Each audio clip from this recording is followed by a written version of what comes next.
Shalom, puji Tuhan, Bapak Ibu yang dikasihi Tuhan.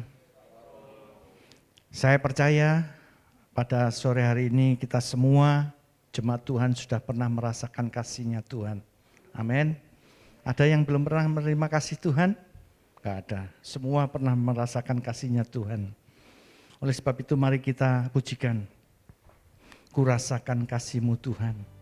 Kita awali ibadah kita pada sore hari ini dengan bangkit berdiri.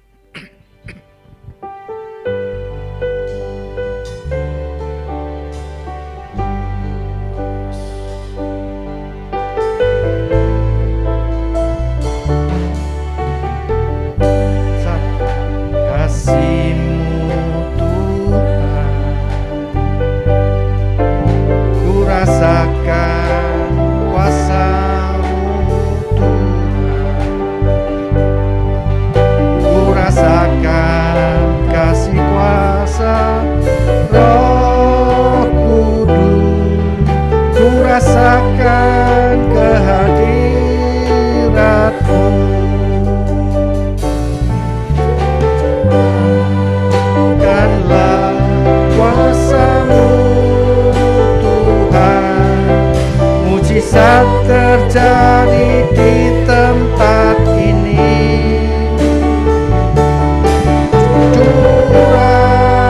curahkanlah kuasa-Mu Tuhan, mujizat terjadi sekarang ini.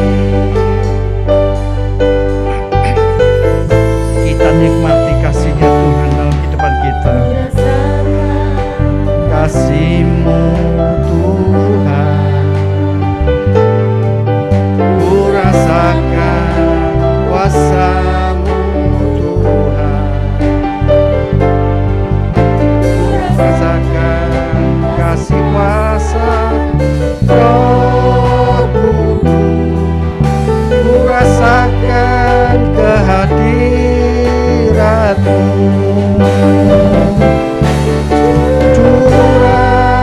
Curahkanlah kuasa-Mu Tuhan, mujizat terjadi di tempat ini. Curahkanlah kuasa-Mu Tuhan, mujizat terjadi sekarang ini.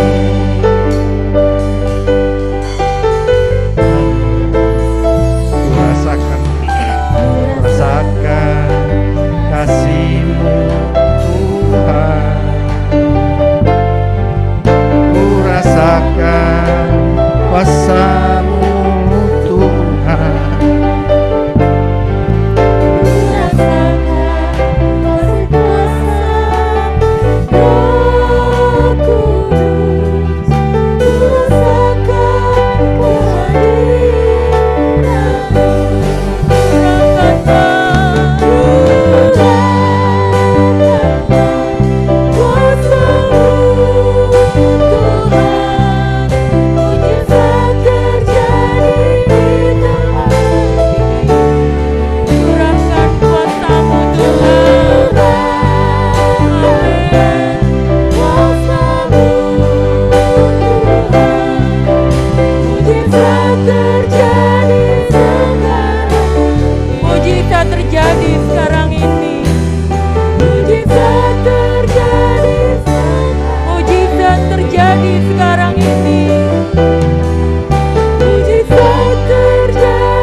dan percaya mujizat Tuhan terjadi sekarang ini di saat kami mau benar-benar menyembah dan mengagungkan Tuhan.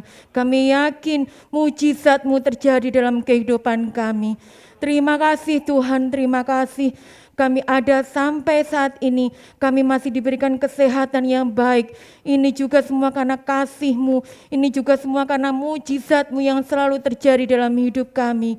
Dan kalau sebentar kami akan memulai ibadah ini Tuhan, kami yakin Roh Kudus-Mu tercurah atas kami.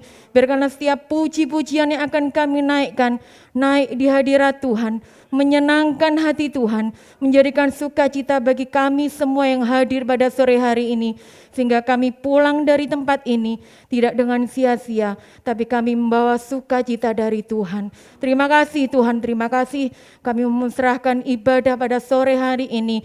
Biarkanlah Tuhan sendiri yang memimpin ibadah ini, dan kami pulang bawa damai sejahtera dari Tuhan. Di dalam nama Tuhan Yesus Kristus kami awali ibadah ini. Haleluya. Amin. Silakan duduk kembali. Selamat sore sidang jemaat yang kasih Tuhan. Shalom Alahim.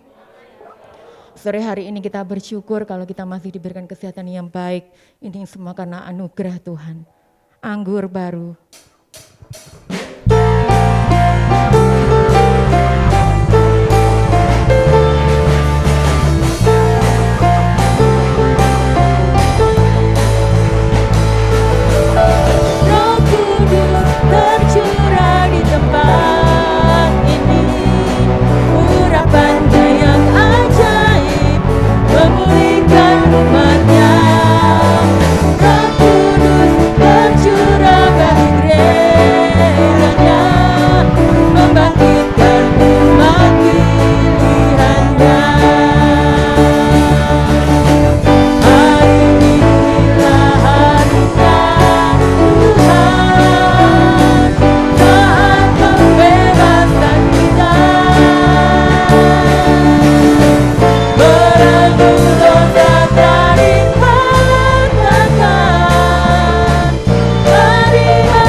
Jangan pernah kecewakan hati Tuhan. Kita mau benar-benar semakin hari semakin taat dan setia kepada Tuhan. Saya undang Bapak Ibu Saudara untuk bangkit berdiri. Kita mau siapkan hati kita, pikiran kita untuk mendengarkan firman Tuhan. Terlebih juga sebentar kita akan menikmati perjamuan kudus. Kita mau merasakan kasih Tuhan dalam hidup kita. Terlalu besar kasih Tuhan dalam hidup kita. Jangan sia-siakan Tuhan dalam hidup kita. Haleluya Yesus. Bukti kasih-Mu, Kau menderita. gantikan Terima kasih Tuhan. Dengan darah-Mu Kau selamatkanku. Kini ku hidup menyenangkan-Mu. Telah kulihat bukti kasih-Mu, Kau menderita gantikanku. Dengan darah-Mu Kau selamatkanku. Kini ku hidup menyenangkan. Katakan terlalu besar. Terlalu besar kasih-Mu Bapa. Pengorbanan yang Kau berikan padaku terlalu mahal. Darah-Mu Yesus tercurah menebus hidupku. Katakan dengan sepenuh hati kita, terlalu besar kasih Tuhan dalam hidup kita. Telah kulihat bukti kasih-Mu, Kau menderita gantikanku. Dengan darah-Mu Kau selamatkanku. Kini ku hidup menyenangkan. Terlalu besar, terlalu besar. Benar Tuhan, terlalu besar kasih-Mu kepada kami. Terlalu besar pengorbanan-Mu kepada kami Tuhan. Terlalu mahal darah-Mu Yesus tercurah menebus hidupku. Terlalu besar kasih-Mu Bapa. Pengorbanan yang Kau berikan terlalu mahal.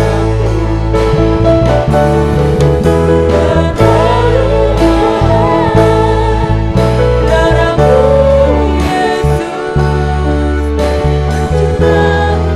tercurah menebus hidupku. Tercurah menebus hidupku. Sungguh Tuhan, terlalu besar kasih-Mu pada kami Tuhan. Kami bangga mempunyai Allah seperti-Mu Tuhan. Engkau rela mengorbankan nyawa-Mu.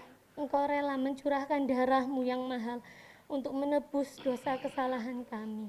Ampuni Tuhan kalau kami masih mempunyai kesombongan, mempunyai hati yang tidak berkenan di hadapan-Mu.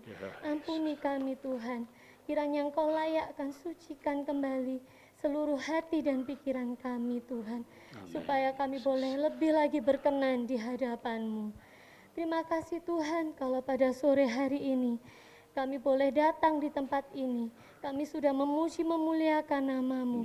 Kiranya Tuhan puji-pujian dan penyembahan kami ini boleh berkenan di hadapan-Mu Tuhan. Boleh menjadi dupa yang harum di hadapan-Mu. Sebentar Tuhan, tiba saatnya kami akan mendengarkan sebagian daripada kebenaran firman-Mu. Tuhan, Engkau layakkan hati dan pikiran kami, supaya kami boleh duduk diam mendengarkan firman-Mu dengan kesungguhan hati. Dan juga Tuhan, kiranya Engkau mengurapi hamba-Mu yang akan memberitakan firman-Mu. Kiranya Engkau pakai mulut lidah hamba-Mu ini Tuhan, supaya hanya firman yang daripada Engkau saja yang disampaikan kepada kami Tuhan.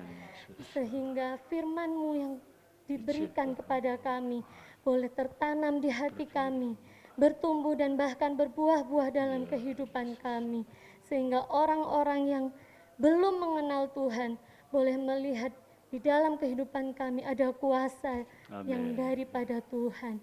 Terima kasih Tuhan, kami siap menerima firman-Mu Tuhan. Kami alaskan doa ini hanya di dalam nama Tuhan Yesus Kristus, Juru Selamat dan Kekasih jiwa kami yang hidup. Haleluya. Amin.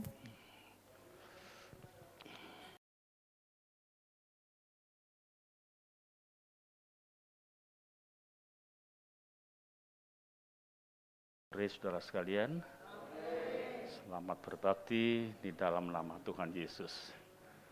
Hari-hari seperti ini yang kita rindukan dalam satu minggu. Kalau sudah mulai dekat dengan hari Minggu, rasanya kita penuh dengan sukacita.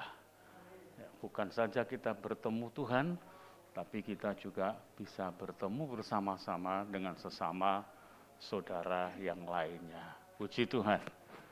Kita bersama membaca firman Tuhan pada petang hari ini dalam Lukas 22 ayat yang ke-19.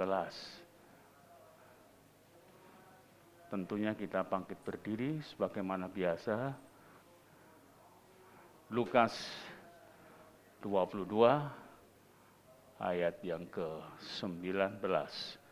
Kita baca bersama-sama. Sudah ketemu, saya tunggu. Ya.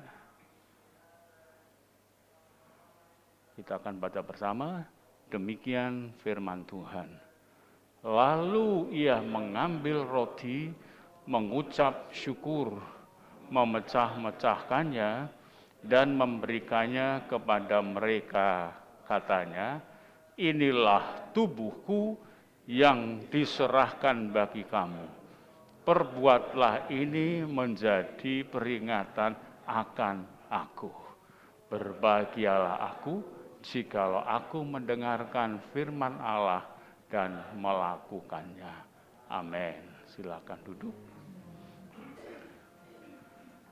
Bapak Ibu, saudara sekalian, kita diminta oleh Tuhan di dalam saat-saat seperti ini adalah untuk membangun penghayatan atas pengorbanan Tuhan. Karena itu dalam kita bersama berbakti pada petang hari ini, supaya kita betul-betul meluruskan hati kita, memfokuskan hati kita. Kita belajar membangun penghayatan yang sungguh-sungguh di hadapan Tuhan. Kita tahu Tuhan tidak menuntut penghormatan sebetulnya. Sebagaimana yang disampaikan, aku tidak menuntut penghormatan. Tetapi tuntutan Tuhan adalah untuk bisa menghayati akan pengorbanannya. Ini penting. Sebab tidak menyangkut kepada keberadaan Tuhan sendiri, tetapi menyangkut kepada kebutuhan kita yang kompleksitasnya sangat tinggi. Kita semua ini penuh dengan segala kebutuhan. Memohonkan perlindungan, memohonkan berkat, memohonkan segala sesuatu. Dan itu tidak akan mungkin berhasil kalau tidak ada satu oknum yang pernah mati dan bangkit kembali dan kemudian menjanjikan kedatangan yang kedua kali. Tidak akan mungkin kita berdoa, kita memohon sejauh mana kita setia dalam mengangkat dan menaikkan doa permohonan kita dan mencoba untuk memberikan kekuatan kita tentang apa yang menjadi harapan kita, tapi tetap terdampar di dalam kekosongan. Ya. Maka itu tuntutan Tuhan ini bukan tidak punya arti yang besar bagi kita. Punya arti yang sangat besar. Mari kita akan bersama-sama melihat dengan penelitian dalam Injil Yohanes. Injil Yohanes pasal yang ketiga.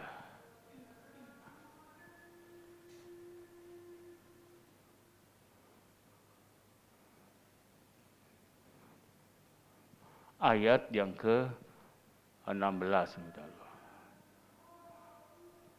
Yohanes pasal 3:16, saudara nanti teliti sampai kepada ayat 21. Tapi tidak akan mungkin dapat selesai, sebab tadi pagi sesi 1 tidak dapat selesai. Sesi 2 demikian juga. Maka nanti akan kita selesaikan pada waktu yang akan datang kalau saya yang menyampaikan, saudara ya. Di situ kita periksa dulu satu ayat yang sudah lumrah, tapi perlu kita mengkajinya dengan sungguh-sungguh. Ayat yang ke-16 demikian. Karena begitu besar kasih Allah akan dunia ini, sehingga ia telah mengaruniakan anaknya yang tunggal, supaya setiap orang yang percaya kepadanya tidak binasa, melainkan beroleh hidup yang kekal. Ayat ini sangat dekat, lekat dengan kita semua. Kita membaca, kita mendengarkan paparan berapa kali, sampai kita pun juga bisa menghafalkannya. Tapi saudara, pemaknaan ini harus kita mengerti. Di sini letaknya Tuhan itu, Yesus meminta supaya kita memperingati, mengingat-ingat, dan bukan sekedar tetapi masuk ke dalam penghayatan yang begitu rupa. Dihayati betul.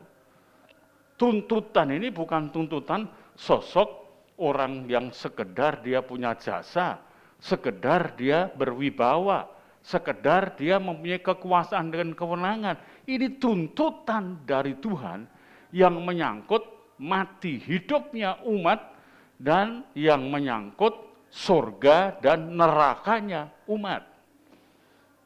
Saudara sekalian, karena itu awalan yang kita baca adalah karena begitu besar, sudah berapa kali saya sampaikan, tidak dapat diukur padanan apapun. Kasih yang ada di dunia ini tidak bisa menyamai dengan keberadaan kasihnya Tuhan. Karena itu dikatakan secara umum karena begitu besar. Nah, ini kasih yang seperti itulah yang mendesak untuk kemudian Yesus bisa turun ke dunia. Dituliskan dengan jelas, sehingga ia telah mengaruniakan anaknya yang tunggal. Telah adalah bentuk lampau. Kapan? Bila mana? Kita semua harus tahu. Jauh-jauh hari. Dalam kitab Kejadian pasal 3 ayat 15, di sana dituliskan sebuah catatan yang penting sekali. Aku akan mengadakan permusuhan antara engkau dan perempuan ini, maksudnya Hawa. Antara keturunanmu dan keturunannya, yaitu ular. Keturunannya akan meremukkan kepalamu dan engkau akan meremukkan tumitnya. Jadi ini ada satu peristiwa yang menyangkut pada masalah generasi, yaitu ada permusuhan yang demikian rupa keberadaannya. Tetapi kita melihat di dalam pemberitaan ayat ini skornya jelas adalah kemenangan dari keturunan wanita. Sebab ialah yang meremukkan kepalanya. Sedangkan keturunan ular itu, karena ini adalah dialog dengan ular, adalah meremukkan tumitnya yang membuat cacat jalan di dalam hidup ini. Dan kita melihat ini peristiwanya ini peristiwa yang sangat fatal, saudara. Tatkala Kejadian pasal 3 ayat 1 sampai dengan yang ke-7, saudara kalau baca di sana, kita melihat dalam dialognya iblis kepada Hawa, maka dia mencoba untuk membuat satu pengkabutan otak dalam cara berpikirnya. Lalu pada ayat yang ke-6, jelas kemudian ia sudah berhasil untuk membuat kekacauan di dalam struktur, konsep berpikirnya. Coba kita melihat supaya lebih jelas. Kejadian pasal 3, ayat yang ke-6. Perempuan itu melihat bahwa buah pohon itu baik untuk dimakan dan sedap kelihatannya. Lagi pula pohon itu menarik hati karena memberi pengertian. Catat ini, pengertian, pengetahuan, ya, dan lain sebagainya. Lalu ia mengambil dari buahnya dan dimakannya dan diberikannya juga kepada suaminya yang bersama-sama dengan dia, dan suaminya pun memakannya. Saudara, kita perhatikan ini, ayat yang ke-7. Maka terbukalah mata mereka berdua. Pengertian terbuka itu artinya mengerti, tahu keberadaan yang senyatanya sebenarnya. Bahwa mereka telanjang, lalu mereka menyemat daun pohon ara dan membuat cawat. Saudara, kita melihat ini adalah hasil dialog, percakapan hanya dengan 6 ayat gugur sudah. Benteng pertahanan imannya untuk dekat kepada Tuhan. Sehingga Tuhan bertanya, Adam, Hawa, di manakah engkau? Ini bukan pertanyaan geografis ya, tetapi teologis. Jadi bukan mempertanyakan di mana tempatmu secara fisik manusia hidup ini, tidak. Tapi di mana kepribadian imanmu di hadapanku. Sudah terjadi pergeseran. Dan ini peristiwa yang sangat mengerikan. Dan untuk peristiwa itulah Tuhan menyelamatkan manusia dengan memberikan Sang Putra yang sudah disampaikan. Maka itu kalimatnya, ia telah mengaruniakan anaknya yang tunggal. Telah mengaruniakan sejak dahulu. Ini prevensinya, persiapan persediaannya. Tuhan sudah membaca kalau ada kejatuhan seperti itu karena larangan yang Tuhan menyatakannya di dalam Kejadian pasal 2 ayat yang ke-17, semua buah pohon boleh dimakan kecuali satu. Jadi manusia memang punya kebebasan, hak bebas, tetapi tidak bisa mempunyai satu perilaku pendapat yang bebas. Punya keberadaan yang diberikan contoh dalam doanya kepada Bapa oleh Tuhan Yesus. Bapa, kalau boleh cawan ini lalu daripadaku, tetapi biarlah bukan kehendakku yang jadi, tapi kehendakmu. Punya kehendak bebas, tapi tidak bebas berkehendak. Itulah perbedaannya. Dan itu sangat besar, merusak tatanan sejarah. Dan untuk itu tidak ada yang lain yang bisa diberikan kepadanya untuk memperbaiki perilaku kehidupan manusia dan menghindarkan dari penangkapan neraka nantinya. Sebab apa? Yang punya ini semua Tuhan, saudara ya. Alam semesta Tuhan yang punya. Dia telah mempersiapkan jauh-jauh tahun, jauh-jauh abad. Kalau sampai diukur ke kita, luar biasa Tuhan itu. Untuk apa? Supaya setiap orang yang percaya kepadanya Setiap orang yang percaya kepadanya itu tidak binasa. Kita lihat percaya itu adalah merupakan unsur dari iman. Sebab iman itu adalah percaya dan mempercayakan. Kita harus tahu dan mengenali hal itu. Dan peristiwa yang begitu rupa, yang kita hanya membaca-baca dianggap dongeng. Ini bukan dongeng. Ini dokumen otentiknya yang ada di dalam dunia ini. Tidak seperti ini. Ini sangat kronologis kalau kita baca mulai Kejadian sampai Wahyu. Kita urutkan kembali ke atas, kita bisa melihat tahun-tahunnya semua terperinci. Kitab lain tidak ada. Kitab lain meloncat-loncat. Di sini ada 2 ayat, nanti berapa buku yang lain lagi, ada 1 ayat. Jadi kisahnya itu morat-marit, saudara. Tapi Alkitab itu utuh semuanya, logis, dan semua tertata memberikan informasi yang tidak keliru, tidak salah. Jadi siapa yang percaya, ini kita berarti harus berbicara menyangkut masalah iman. Dalam Roma 10 ayat 17, ya, di sana disebutkan iman itu datang dari berita. Dan berita itu ialah firman Kristus.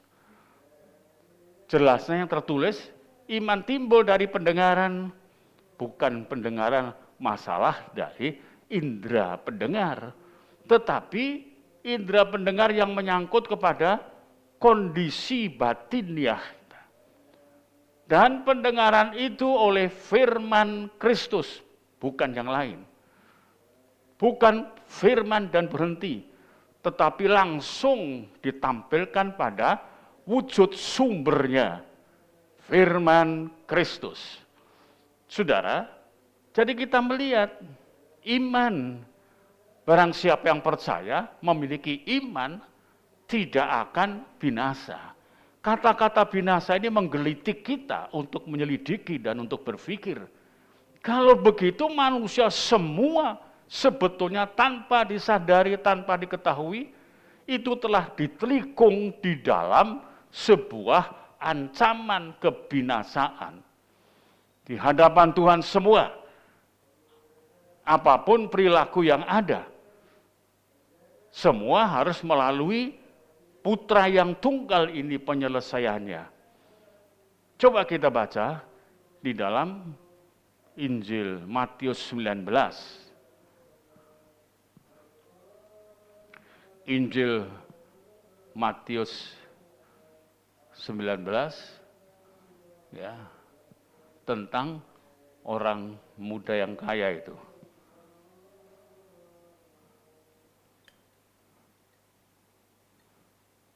Di sana dituliskan dengan cukup jelas tentang upaya-upaya yang dilakukan seorang muda yang kaya. Dia adalah seorang tokoh, tetapi pada kemudian dia tertolak di dalam kehidupan itu. Ayat 16.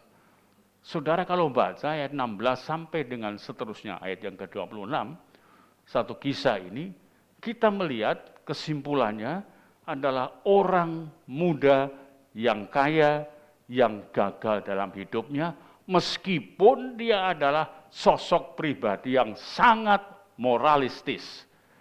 Karena itu dalam percakapan singkatnya dengan Tuhan, yang dia ingin hidup kekal, ya kemudian waktu ditantang Tuhan, turutlah segala perintah Allah. Pada ayat 17 itu, lalu kemudian dia mengatakan perintah yang mana? Dia berani berkata demikian karena dia merasa sudah melakukan berbagai tuntutan hukum Taurat. Berzina tidak, membunuh tidak, mencuri tidak, dan seterusnya. Pokoknya ini begitu baik. Sosok pribadi yang sangat santun. Dia mengira dengan cara itu menyampaikan kepada Yesus, dia kemudian akan bisa lari dari kebinasaan. Pikirnya seperti itu. Masih bisa mengikuti, saudara? Ya. Akhirnya ternyata setelah Tuhan berkata, satu saja yang dituntut. Jual hartamu, berikan pada orang miskin dan ikutlah aku. Disinilah baru. Gagal total. Jadi kesimpulannya bukan perilaku baik. Bukan perilaku etis. Bukan perilaku yang moralistis. Yang menjadikan manusia itu bebas dari ancaman. Tidak. Ancaman itu tetap ada. Untuk nantinya kalau tidak dilakukan sebuah tekad sebagaimana tuntutan Tuhan, tidak akan bisa. Masih bisa mendengarkan? Rasa capek itu berat ya, kadang-kadang. Tapi saya percaya, satu ilmu yang luar biasa. Matanya merem tapi kupingnya masih tajam mendengar, merekam semua. Insya Allah. Ya saudara, coba tolong perhatikan ini. Ini penting. Ini perkara ini menyangkut cucu cicit piut kita kelak. Jikalau kita tidak mengakuinya. Tuhan menyatakan tidak binasa. Dikirimkan putranya yang tunggal, misinya menyelamatkan supaya tidak binasa. Kesimpulannya, semua orang hidup di dunia ini sedang di dalam bahaya, bencana yang akan membawa dia dalam sebuah kebinasaan. Itu sudah disampaikan Tuhan, saudara. Dan Tuhan sangat mengerti apa yang harus dilakukan, menyelamatkan.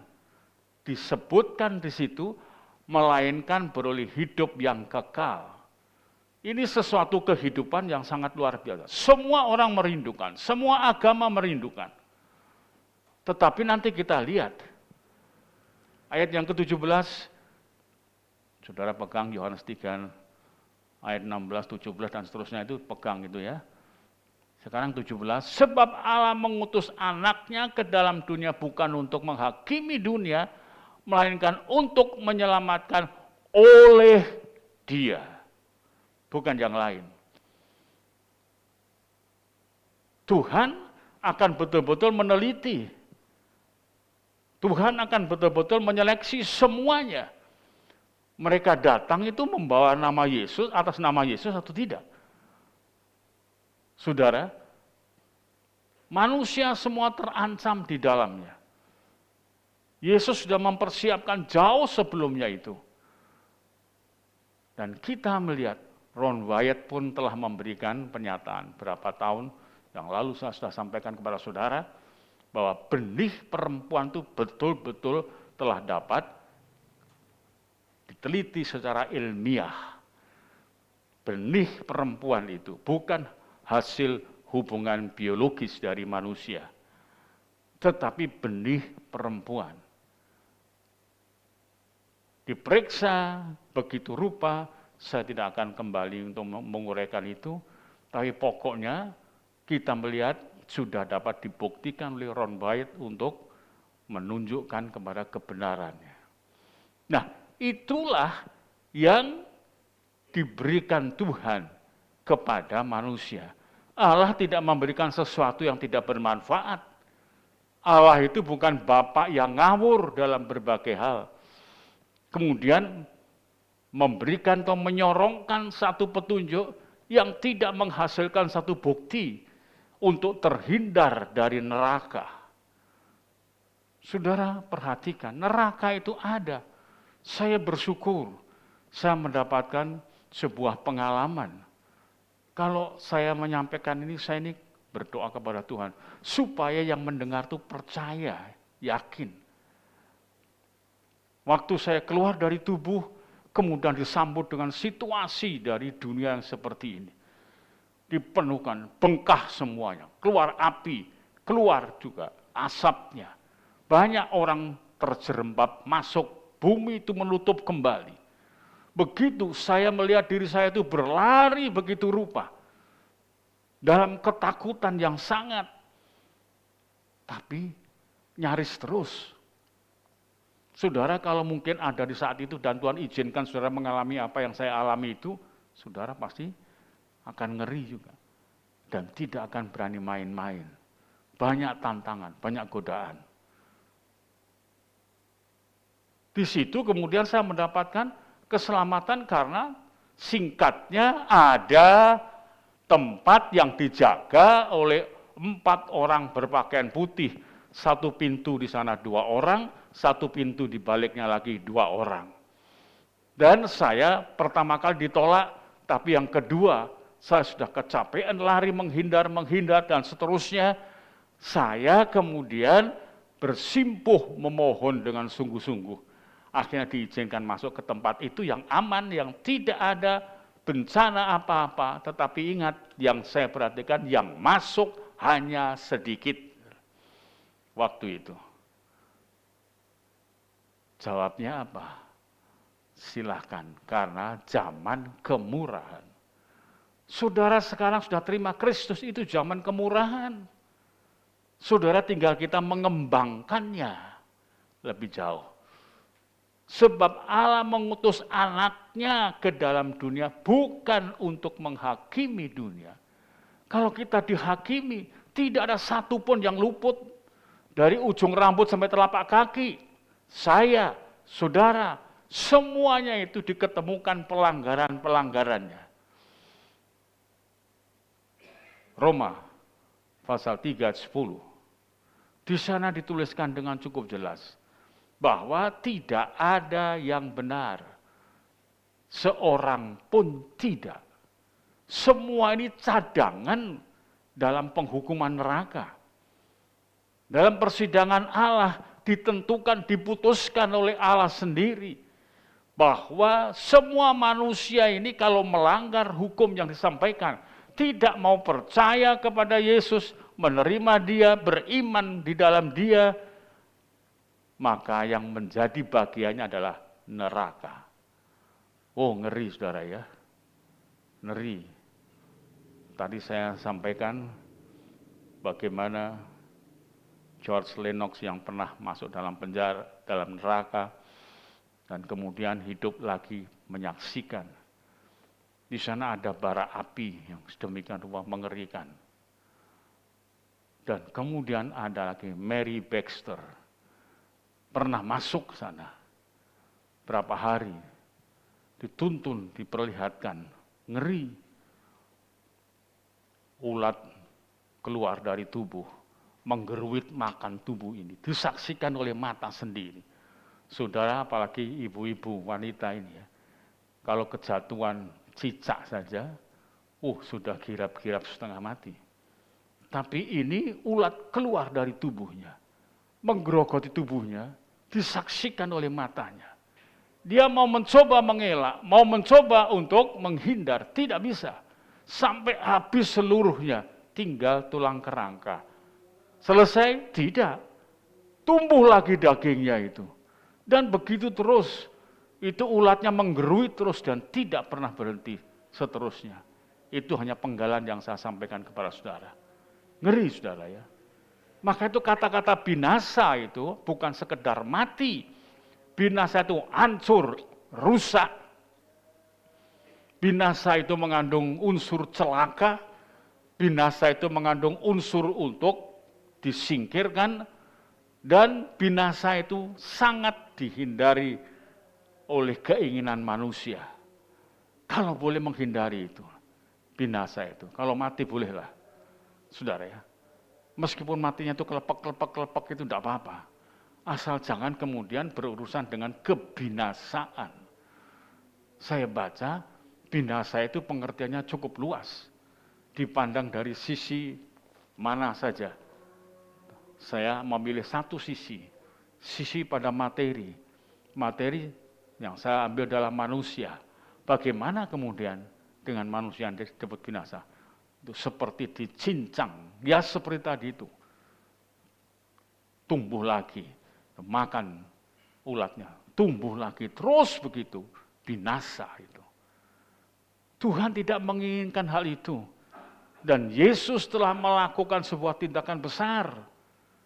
Karena itu saudara, Tuhan memberikan cara umatnya supaya mengerti, supaya bisa bertahan hidup. Hidup ini banyak godaan. Banyak godaan. Sampai kemudian klimaksnya masuk dalam radius yang dekat ada di dalam. Kita baca Mika pasal 7 ayat yang ke-6. Mika pasal 7 ayat yang ke-6. Sebab anak laki-laki menghina ayahnya, anak perempuan bangkit melawan ibunya, menantu perempuan melawan ibu mertuanya. Musuh orang ialah, dengarkan, orang-orang seisi rumahnya. Satu rumah, tidak punya jarak, ada di dalam. Dengan hubungan batin yang begitu kuat. Tetapi juga dengan pengerusakan batin yang begitu hebat.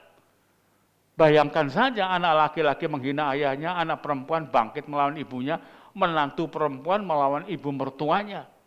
Kita lihat bahwa konstruksi dari rumah tangga dan keluarga yang diharapkan merupakan sel bangsa ini yang paling kecil untuk menjadi tempat yang paling aman. Ada satu acara di TV dulu ya, apa itu, keluarga, rumahku apa istanaku adalah keluargaku itu ya, Cemara itu, masih ingat ya, itu. Ini tidak berlaku. Kita baca saja di dalam 1-2 Timotius 3, ayat yang ke-1 dan ayat yang ke-5. Ketahuilah bahwa pada hari-hari terakhir akan datang masa yang sukar. 5. Secara lahiriah mereka menjalankan ibadah mereka, tetapi pada hakikatnya mereka memungkiri kekuatannya. Jauhilah mereka itu. Kenapa? Beribadah, mendengar firman, disampaikan, diuraikan satu persatu. Tetapi ternyata kandas. Ya hanya pada pendangkalan iman. Kita lihat sekarang ini. Hati-hati saudara. Saya melihat itu GPPS sendiri. Ada yang berubah. Boleh kita pakai tari-tarian. Boleh. Tetapi kemudian setelah itu dibolehkan, tambah lagi, merambah lagi. Kuasa kegelapan bekerja begitu rupa. Kesukaran dan kesulitan itu tidak pakai uniform yang begitu menakutkan. Tidak. Kesukaran, kesulitan. Dalam imajinasi kita, pastilah kita berurusan dengan orang yang lagak-lagunya, keadaan yang sistemnya dan lain sebagainya baik-baik semua. Tidak. Kita lihat bagaimana kerja KPK hari-hari ini. Yang korupsi banyak. Tujuan awal pertama kali waktu masih kecil, dia ingin berbuat sebegitu rupa untuk orang lain. Setelah sudah besar, dia melihat fasilitas keuangan itu bisa membawa dia kepada seluruh rencana yang ada, maka dia lepas kontrolnya. Dan itu yang menjadi bahaya. Pasal ayat yang pertama tadi kita melihat masa yang sukar. Masa yang sukar itu kemudian membawa kepada satu situasi yang hanya mengetahui diri sendiri. Ayat yang kedua. Manusia akan mencintai dirinya sendiri dan menjadi hamba uang. Mereka akan membuat dan menyombongkan diri, mereka akan menjadi pemfitnah, mereka akan memberontak terhadap orang tua, dan tidak tahu berterima kasih, tidak mempedulikan agama. Kita melihat kondisi sosialnya manusia rusak, saudara.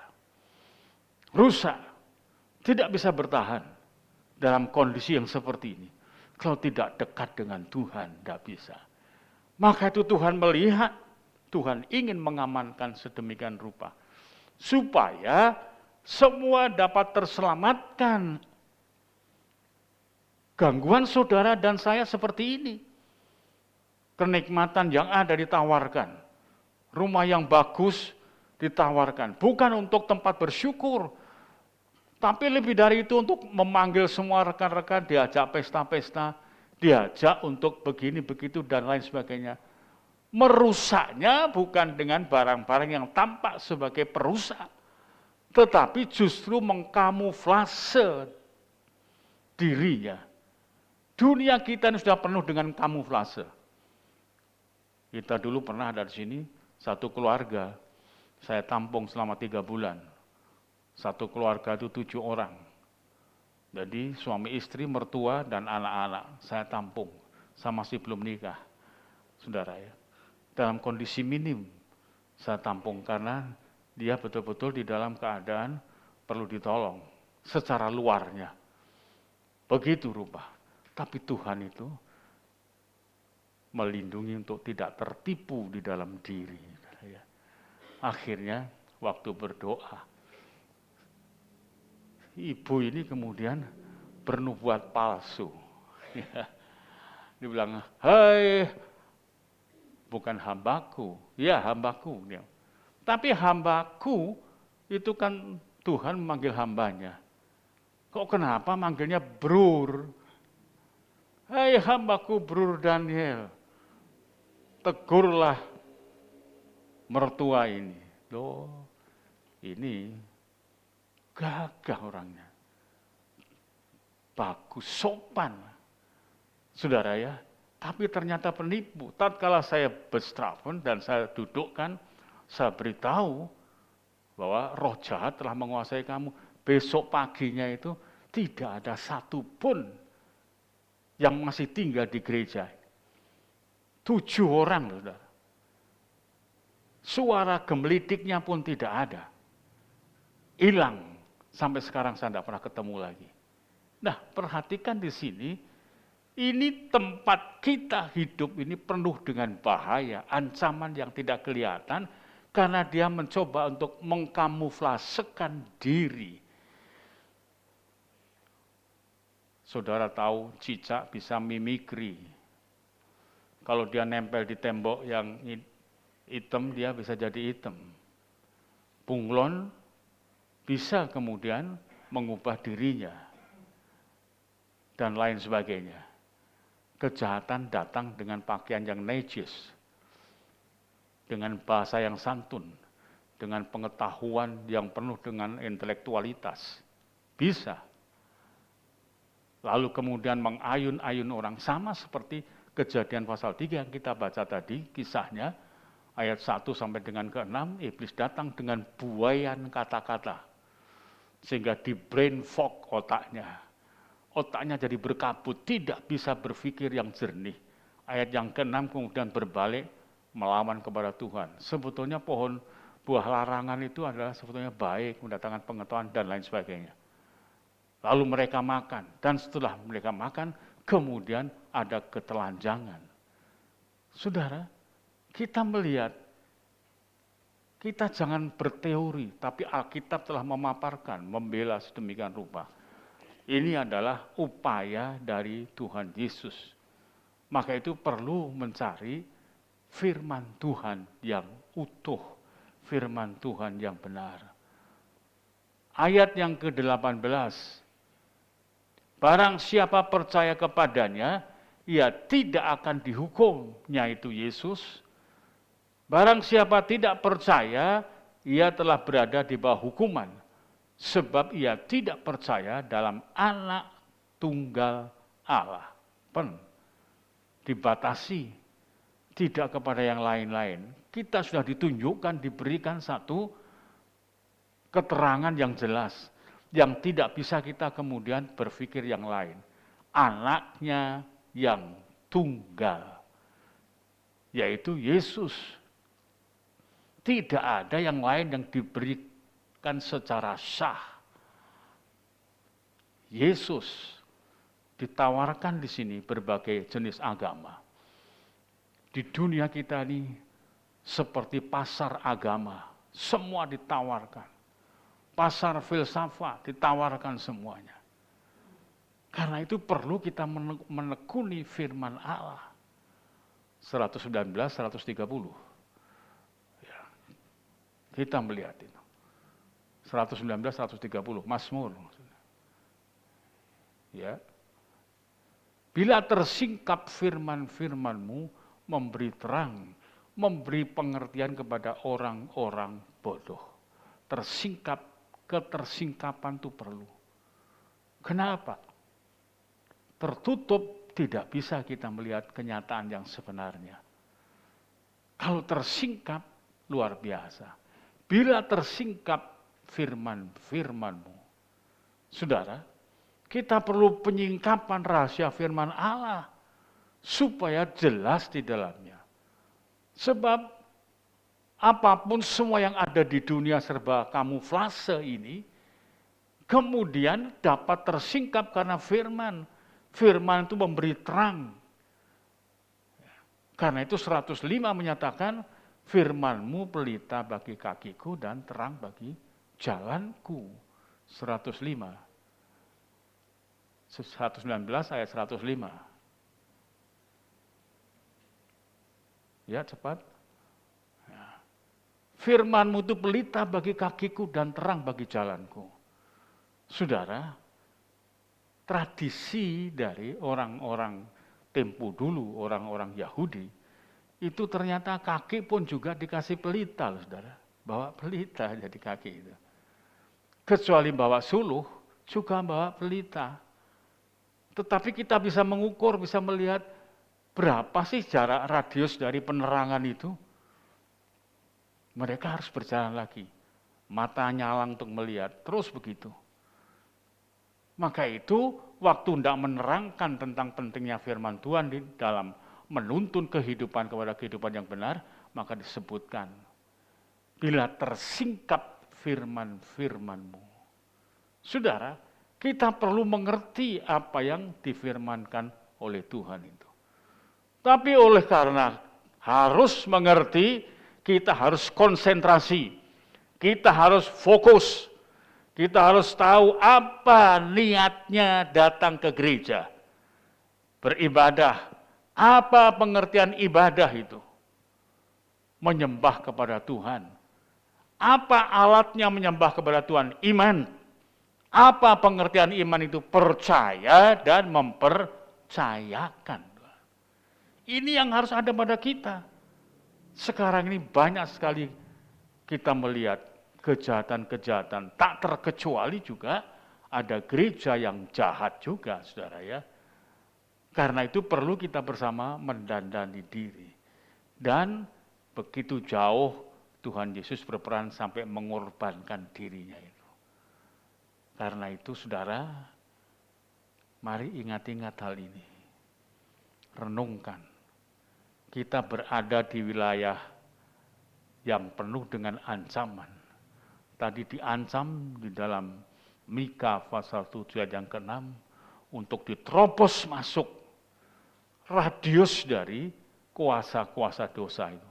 Yang mencengkeram itu semakin sempit masuk ke dalam rumah tangga pribadi. Jangan heran, saudara, kalau banyak rumah tangga yang hancur pada hari-hari ini. Oleh karena roh penyusup, roh jahat itu ada. Karena itu mari kita menghargai korban Tuhan, diamankan oleh Tuhan. Enak bukan? Tuhan sudah memberikan putranya yang tunggal. Tinggal percaya, tidak akan binasa. Sudah tidak ada yang mengganggu gugat. Kenapa cuma percaya saja? Kok bisa kemudian tidak binasa? Tidak ada yang bisa mengganggu gugat. Dunia, alam semesta ini, bahkan sampai surga, yang punya Tuhan Yesus. Kita akan bertemu lagi nanti pada waktu saya sampaikan firman, kita akan periksa kembali. Kita sekarang masuk ke dalam mencoba menghayati. Hayatilah. Setelah sudah mendengarkan firman Tuhan, seperti ini kondisi yang mengepung kita, dan Yesus berkorban, maka hayatilah sungguh-sungguh. Supaya kita dalam makan dan minum perjamuan asa yang kudus ini, kita melihat Tuhan ada di dalam diri kita. Haleluya. Silakan berdiri. cintaku penuh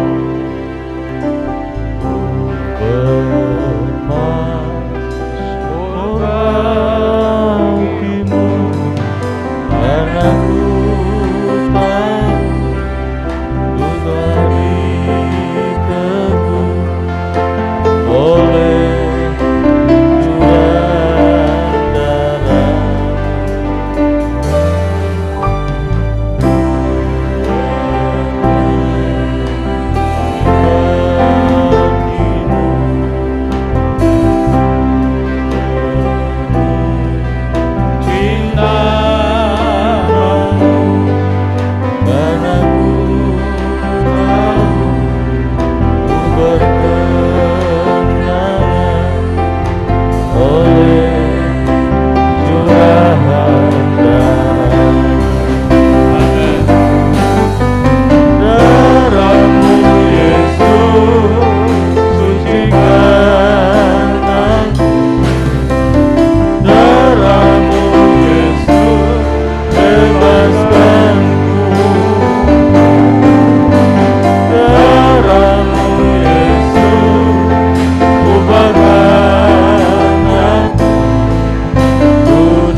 Kristus di kayu salib Ya, yang menebus, mengampuni segala dosa dan pelanggaran kami. Kami menjadi ciptaan yang baru, bahkan dalam hidup kami adalah sebuah kehidupan yang senantiasa mengerti dan melakukan apa yang menjadi kehendak Tuhan. amin. Bapa, ampuni hidup kami bersama sore hari ini. ampuni segala dosa dan pelanggaran kami. Ya. Kami bersyukur untuk korban Kristus kayu salib yang boleh kami peringati dalam setiap kesempatan 1 bulan sekali melalui perjamuan asa yang kudus. Ya, benar. Tuhan, biar kami semakin mengerti betapa besarnya kasih Tuhan. Kami tidak sanggup membalas kasih Tuhan Benar. dengan apapun yang ada pada kami. Biar kami belajar terus setia, belajar terus mengasihi, belajar terus dalam hidup kami untuk semakin setia kepada Tuhan. Bahkan Tuhan, layakkan batin dan hidup kami bersama. Sucikan dari segala dosa dan pelanggaran-pelanggaran kami, agar kami semakin dilayakkan oleh Tuhan. Terima kasih Tuhan, malam hari ini sebentar kami akan masuk dalam perjamuan asa yang kudus. Tuhan, layakkan kami bersama, mulai dari Bapak Gembala, kami para pelayan perjamuan dan saudara kami semua yang hadir tanpa terkecuali. Tuhan, sucikan batin dan hati kami dari segala gerak-gerak dosa yang mengikat kami. Tuhan, sucikan dengan kuasa darah-Mu, sehingga melalui perjamuan asa yang kudus, kesempatan malam hari ini, kami senantiasa peroleh kemurahan dan senantiasa semakin giat dan setia di dalam Engkau. Amin. Terima kasih Tuhan, terima kasih. Kami mohon pertolongan Tuhan, kami akan masuk dalam perjamuan asa yang kudus malam hari ini, hanya di dalam nama Tuhan Yesus. Amin. Murka,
Mari angkat roti tubuh Kristus di tangan kanan dan anggur darah Kristus di tangan kiri sebatas dada kita.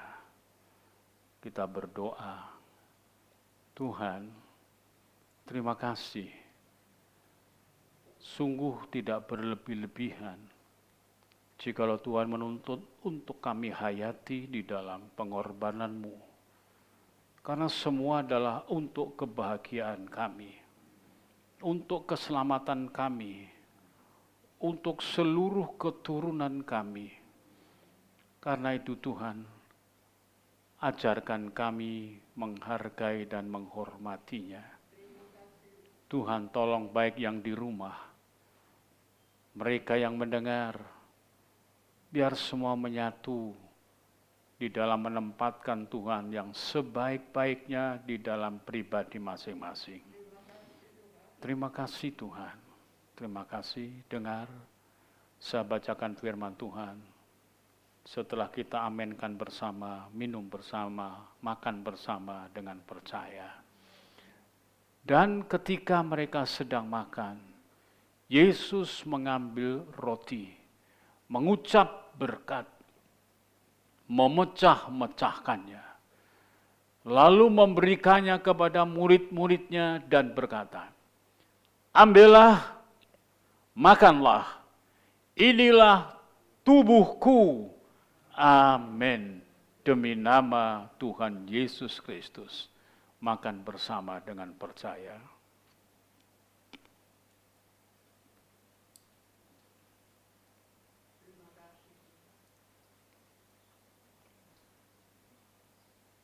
Terima kasih Tuhan atas seluruh pengorbanan-Mu. Kami yang layak mestinya untuk mengalami kebinasaan, tapi Engkau tidak menegakkan kami.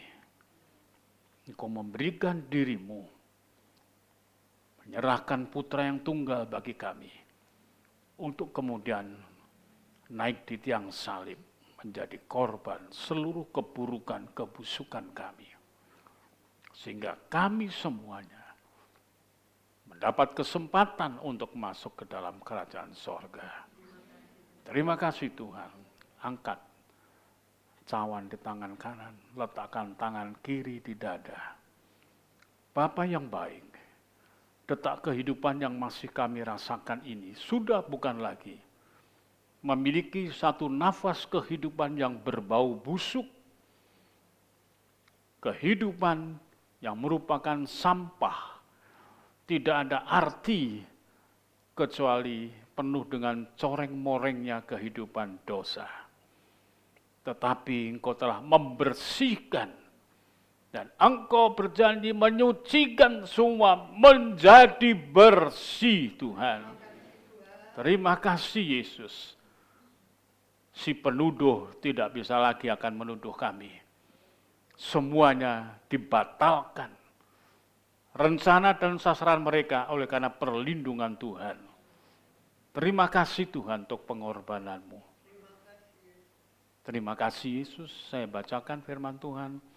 Setelah kita amenkan bersama, kita minum bersama dengan percaya.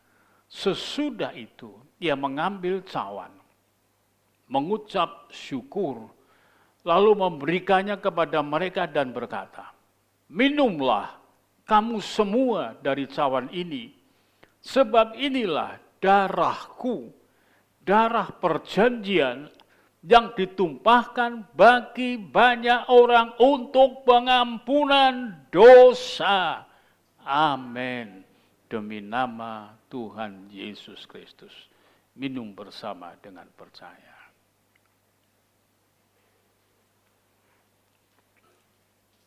Terima kasih Tuhan. Terima kasih Yesus. Terima kasih. Kami bersyukur Tuhan. Kami bersyukur Engkau sungguh Tuhan yang baik.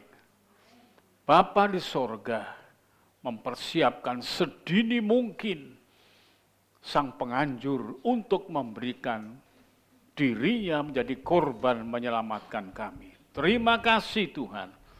Kami berdoa untuk pemerintah kami, untuk Bapak Presiden, Wakil Presiden, para menteri, anggota DPR, MPR, bahkan pejabat-pejabat setingkat yang ada mulai dari pusat di Jakarta sampai di pelosok-pelosok semua.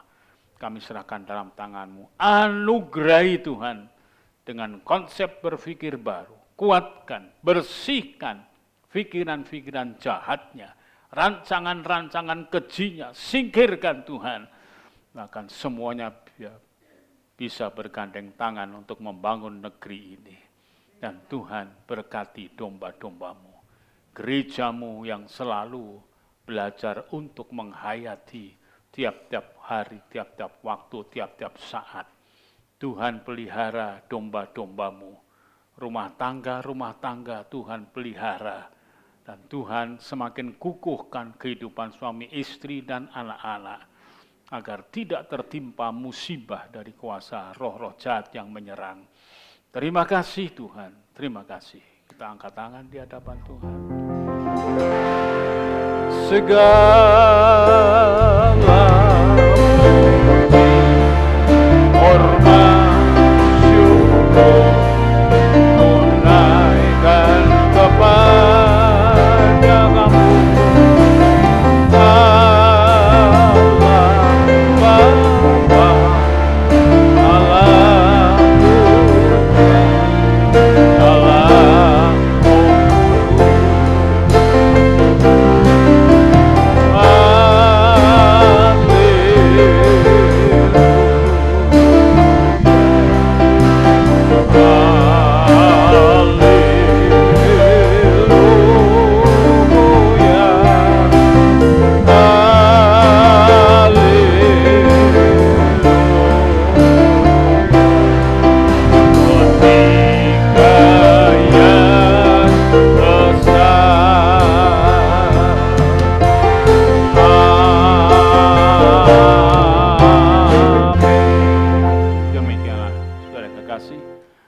selesainya ibadah kita di dalam penghayatan pengorbanan Kristus pada petang hari ini.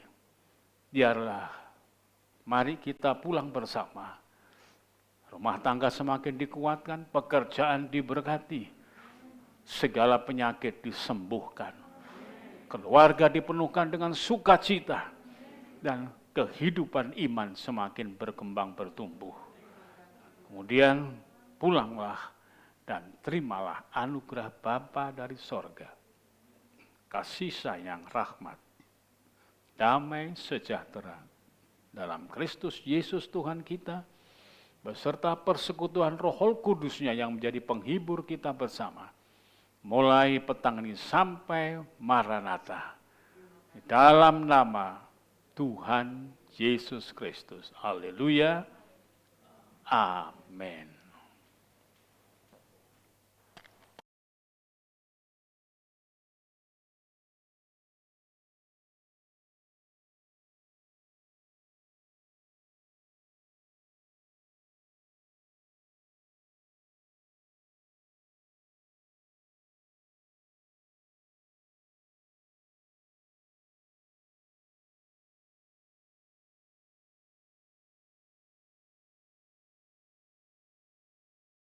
Saya akan menyampaikan pengumuman gereja. Senin sampai Sabtu jam 4:30 pagi ada doa pagi di gereja. Kemudian doa malam masih dilakukan secara online tiap Rabu jam 6:30 malam. Kemudian Sabtu ibadah pemuda remaja jam 5 sore di gereja. Minggu depan ibadah seperti biasa, sesi pertama jam 6, sesi kedua jam 9, dan sesi yang ketiga jam 5 sore. Ibadah sekolah minggu masih dilakukan secara online tiap minggu jam 4 sore. Kemudian yang terakhir, nanti tanggal 13 Mei, hari Kamis, ada ibadah kenaikan Tuhan Yesus ke surga. Ya. Jadi tanggal 13 itu ada 2, Lebaran dan ibadah dan memperingati hari kenaikan Isa Al-Masih. Jadi Bapak Ibu nanti bisa diatur waktunya bahwa tanggal 13 Mei ada ibadah 3 kali, jam 6, jam 9, dan jam 5 sore seperti hari Minggu untuk memperingati hari kenaikan Tuhan Yesus ke surga. Demikian pengumuman yang dapat saya sampaikan. Selamat malam, selamat pulang, Tuhan Yesus memberkati.